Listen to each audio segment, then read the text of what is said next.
2024 সালকে বিদায় জানাইতে গিয়া আর নতুন বছর 2025 সালকে স্বাগতম জানাইতে গিয়া অনেকেই বিভিন্ন রকম আয়োজন করছে 31শে ডিসেম্বরে। গান বাজনা করছে, আতশবাতি ফুটাইছে। এগুলো করতে গিয়া পশু পাখি আর মানুষদেরকে কষ্ট দিছে। এক বাচ্চা নাকি শুনলাম 4 মাস 4 মাস বয়স হার্ট অ্যাটাকে দুনিয়া থেকে বিদায় নিছে। হার্ট অ্যাটাক কইরা এই বিকট শব্দে। কে আমরা যারা আতশবাতি ফুটাই নাই, গান বাজনা করি নাই, আমরা কি আল্লাহর রহমতে 2025 সাল পাই নাই, নতুন বছর পাই নাই? এই যে বাচ্চাটা দুনিয়া থেকে বিদায় নিল,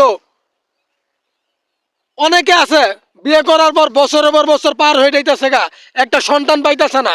আল্লাহ তাআলা একটা সন্তান দিতেছে না। একটা সন্তান যে কি একটা বাবা মাই জানে। কত মাস গর্ভে ধারণ করে একটা সন্তান জন্ম দিছে সৃষ্টিকর্তার অশেষ রহমতে। এই মা, এই বোন সন্তান হারার বেদনা সে নিজেই বোঝে।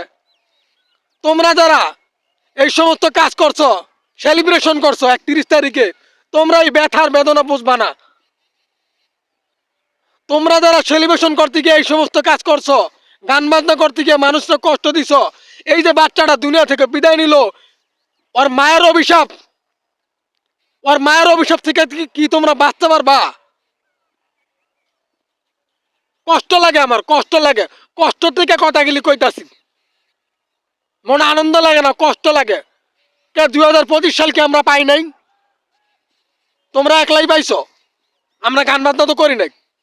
ও অন্য অন্য দিন এসার নামাজ পইরা যেমন খায়া ঘুমায় যাইগা, ওই দিনে খায়া ঘুমায় গেছি গা। আল্লাহ রহমতে পরের দিন 2025 সাল পাইলাম। কে ভাই গান বাজনা কি করতে হইব? কখনো কি ফিরাই দিতে পারবা? ওই বাচ্চাটারা ওই মায়ের কোলে ফিরাই দিতে পারবা? এরকমও বইন আছে যারা একটা সন্তানের কারণে স্বামী স্ত্রীরা ছেড়ে দেয়। একটা সন্তানের কারণে কত বইন আছে, আহারে চোখটা পানি পড়ে। একটা সন্তানের কারণে কত বইন আছে শ্বশুরবাদ কত লাঞ্ছনা স্বীকার করে।